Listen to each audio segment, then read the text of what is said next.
que j'entends dans les contributions que nous avons reçues, ce que j'entends au Parlement européen où il y a eu beaucoup de débats sur ces sujets, ce que j'entends des contributions qui nous parviennent de tous les gouvernements. J'ai reçu jeudi dernier la contribution du gouvernement français. J'étais en Finlande vendredi où le gouvernement était en réunion sur le Single Market Act. Ce sont des idées que je peux faire miennes, qui toucheront à la fois la compétitivité des entreprises, la compétitivité des territoires et puis la compétitivité des hommes et des femmes.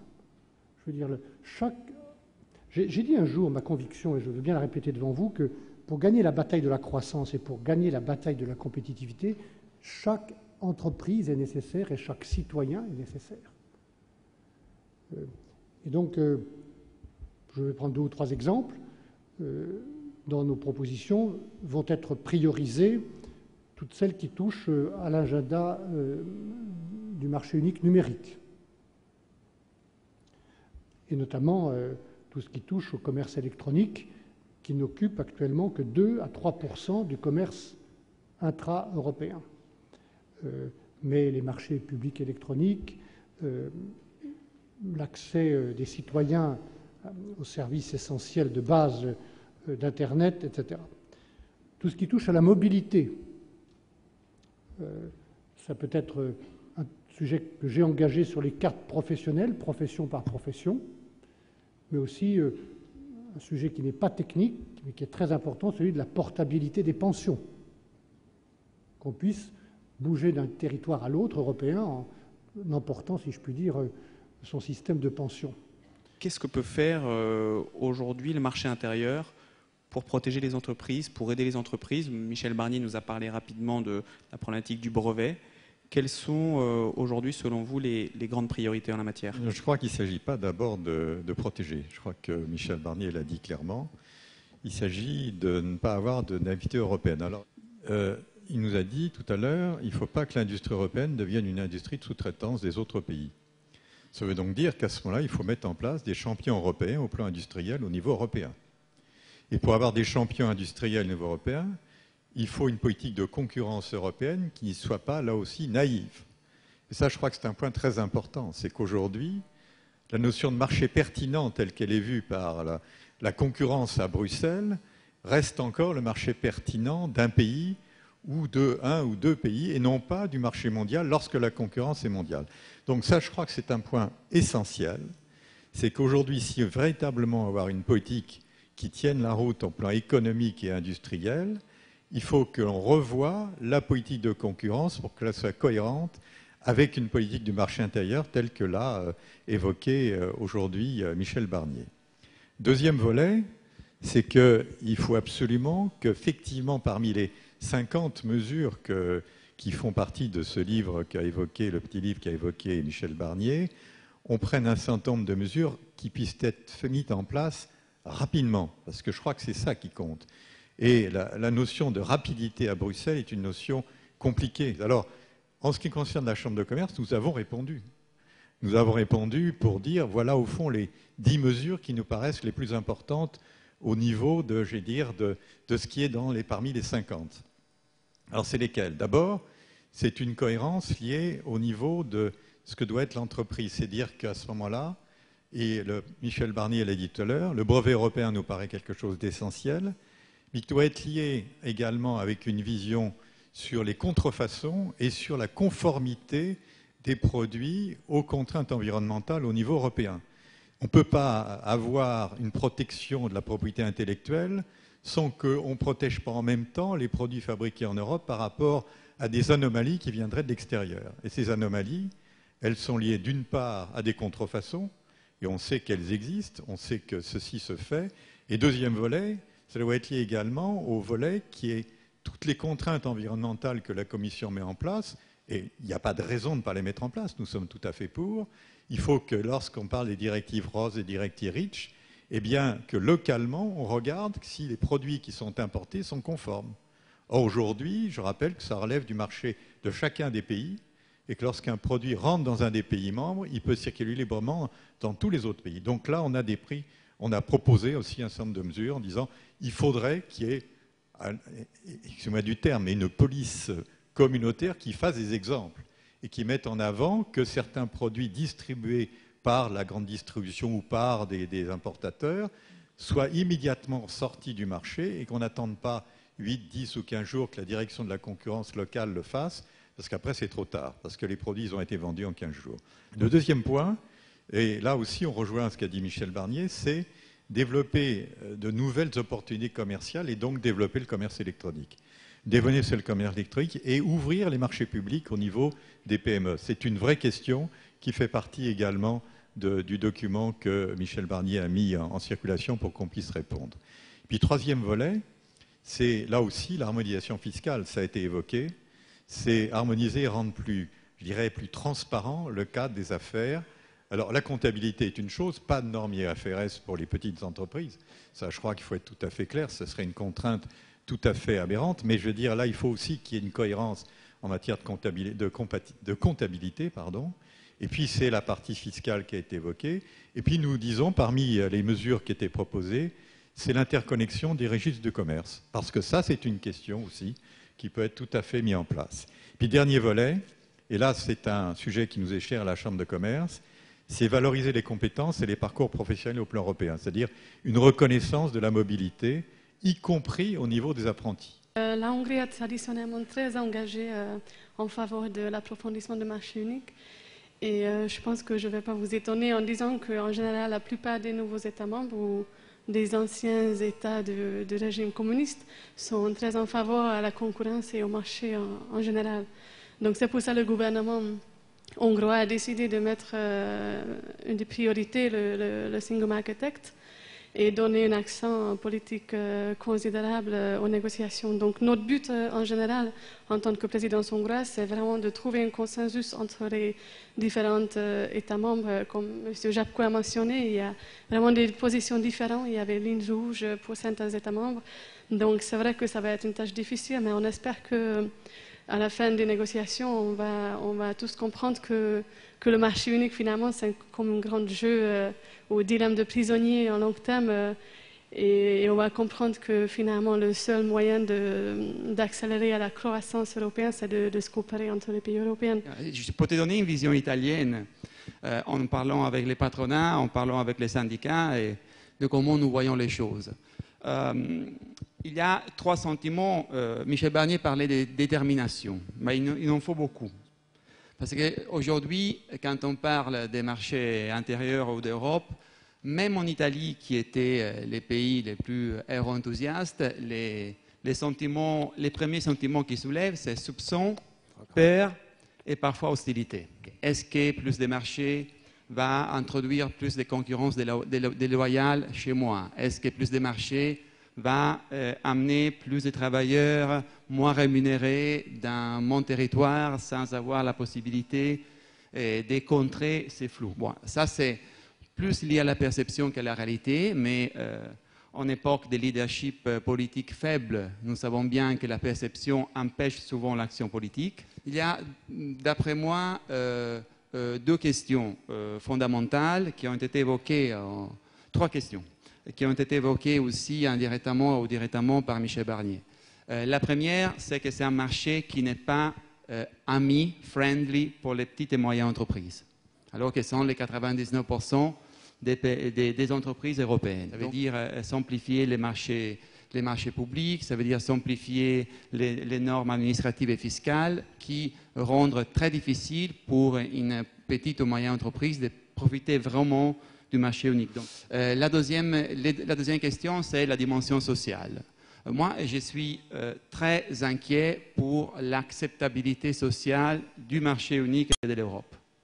Je crois que la symétrie croissante entre un marché unique supranational construit, même si en partie encore à construire, et une dimension sociale nationale et dans la perception mise à mal par l'intégration européenne et par l'intégration globale, est en train de devenir un des obstacles plus difficiles à dépasser pour la construction du marché. Le troisième point, c'est la dimension fiscale, qui a un double problème. Problème de concurrence fiscale énorme, pernicieuse dans les marchés uniques. Et je crois que si vous regardez les chiffres c'est une concurrence fiscale qui a été payée beaucoup plus par le travail que par les restes. Et ceci fait en sorte que ce soit encore moins acceptable l'accroissement du marché. En moyenne, vous avez dans les 27 une moyenne d'imposition fiscale sur certains revenus des entreprises qui est autour de 10-15%, et une moyenne, vous avez une imposition sur le travail qui est 48%. D'après nous, ça, c'est un véritable problème. La deuxième, c'est que c'est une concurrence fiscale pernicieuse pour la soutenabilité économique du marché unique, mais aussi de l'union économique. Et donc, je crois que et ceci c'est un point de désaccord entre nous et la Commission européenne, Michel Barnier faisait référence, mais comme la Commission a pris le courage de lancer une coopération renforcée pour les brevets européens, si on n'arrive pas à dépasser l'obstacle de l'unanimité dans plus de convergence fiscale, ne fût-ce que pour la base de l'assiette imposable sur les sociétés, il faudrait recourir à une coopération renforcée aussi, ne fût-ce qu'autour de la zone euro, pour avancer dans la convergence fiscale. C'est ça, ce sont 3 points fondamentaux sans lesquels on aura du mal à atteindre un objectif que nous partageons. Alors ce qui me frappe aujourd'hui, c'est à quel point les mots du discours politique ont changé. Vous avez entendu Michel Barnier répéter 2 fois, je crois, qu'il n'y a pas de marché unique sans cohésion sociale. On a parlé de champion économique européen. On a dit qu'il ne faut pas être naïf et qu'il ne faut pas appliquer la politique de concurrence de la Commission européenne de façon aveugle et doctrinaire en faisant en fait l'alpha et l'oméga de la libéralisation du marché unique. Je crois que tout ça, ça témoigne d'une évolution qui est une évolution qui a été qui a commencé en fait, je dirais, avec l'échec du référendum de 2005 en France. En France, vous savez qu'il y a eu ce référendum sur la Constitution européenne et que les Français, dans leur majorité, percevaient à l'époque l'Europe comme trop libérale et pas assez sociale. Et c'est à partir de ce moment-là, et ça n'a fait que s'amplifier avec la crise financière et économique en 2007-2008, que la Commission a commencé à changer de discours, que les dirigeants politiques européens ont commencé à changer de discours et à adopter un discours plus social et moins libéral. Aujourd'hui, ce versant libéral, on aimerait bien, d'une certaine façon, s'en débarrasser ou en tout cas le mettre au second plan parce que ce n'est plus du tout populaire, notamment parmi les publics européens. Donc on est dans une situation un petit peu paradoxale parce qu'on a fait évoluer le discours, on n'arrive pas à faire évoluer les politiques et du coup la perception de l'Europe est en fait la perception d'une Europe qui n'est pas une Europe des citoyens, qui est une Europe en fait des entreprises, de la libéralisation, du tout marché. Et il faut lutter contre ça. Et en même temps, vous avez un certain nombre d'États membres qui, et je pense que la Hongrie est un bon exemple, et un certain nombre de pays anciennement du bloc communiste, qui voient dans le marché unique quelque chose de positif. Donc on est un petit peu dans une espèce de schizophrénie entre des désirs divergents de la part de différents États membres et une incapacité à agir au niveau européen du fait de ces désirs divergents et du fait de l'absence d'un Jean Monnet européen aujourd'hui. Parce qu'il faut le dire aussi, on n'a plus Jean Monnet ni Jacques Delors. Donc, je pense que c'est dans cette situation qu'on est aujourd'hui et c'est une situation difficile. Alors c'est ça la difficulté, c'est de dire aujourd'hui jusqu'où devons-nous aller au niveau de ce qu'on va appeler un marché intérieur et sur quel domaine. Est-ce que c'est un marché intérieur uniquement au plan économique ? À ce moment-là, il faut effectivement qu'on arrive à trouver des solutions entre les différents pays pour qu'on essaye de limer les disparités qui existent et notamment les distorsions de concurrence, parce que ça, c'est un vrai sujet, c'est évident. Donc ça, c'est un premier point. Le deuxième point, c'est le marché intérieur au niveau justement de la libre circulation des travailleurs et voir ce qu'on fait. Alors moi, j'ai noté un certain nombre de priorités. La proposition de créer une assiette commune de l'impôt sur les sociétés.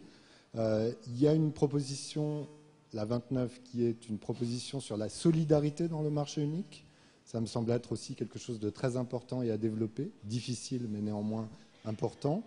Et une proposition dont il est en charge plus particulièrement, qui concerne tout ce qui est le développement de la surveillance économique du marché, c'est la numéro 39, en particulier en ce qui concerne les services financiers. Il ne faut pas oublier qu'on sort d'une grande crise financière qui s'est transformée en crise économique, et donc les citoyens européens estiment, et je crois à juste titre, que l'Europe doit faire le ménage un petit peu dans tout ça, qu'elle doit s'arranger pour que ce type de crise ne se reproduise pas à l'avenir. Et donc, il faut plus de régulation. Tout ça, toutes ces propositions, ce sont des propositions qui s'éloignent d'un marché qui serait un marché de pure libéralisation. Bien sûr, il faut libéraliser, bien sûr, il faut dynamiser le marché unique, mais il faut aussi s'arranger pour faire en sorte que les citoyens européens se sentent aussi concernés par l'Europe, par la dimension sociale du marché, par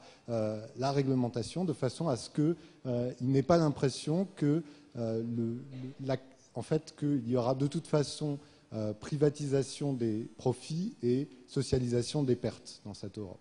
On entend par exemple le fait que le marché unique européen peut nous permettre d'être un véritable acteur, qu'il faut mettre de la réciprocité globale au niveau de nos échanges commerciaux.